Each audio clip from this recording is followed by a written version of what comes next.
C'est ici, derrière la cave coopérative du village, que depuis mardi, les habitants d'Aniane se retrouvent tous les soirs de 17 à 19 heures pour faire le plein en bouteilles d'eau.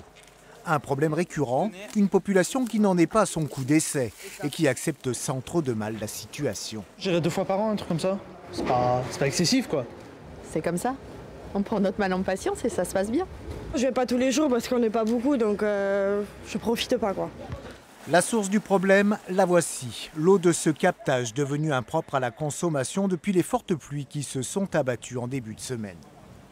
On est sur un massif karstique, donc en fait c'est l'équivalent d'une eau de ruissellement qui n'a pas le temps de s'infiltrer dans le sol. Et du coup, la fonction d'épuration du sol n'est pas faite. Donc dès qu'il y a un épisode pluvieux, l'eau arrive en masse dans la source et ça remet en suspension tous les minéraux qu'il y a sur la source. Voilà.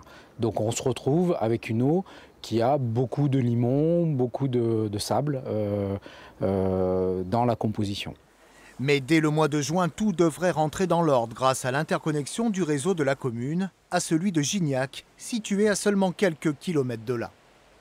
C'est un réseau sur 7 km de distance entre le point de la ressource de Gignac et la livraison sur Aniane. Donc réseau complexe, ça fait plusieurs années que la commune travaille dessus. C'est 3 ans de travail pour arriver dans les prochains mois à la fin de ces travaux. Avec le retour du soleil, tout devrait rentrer dans l'ordre d'ici quelques jours.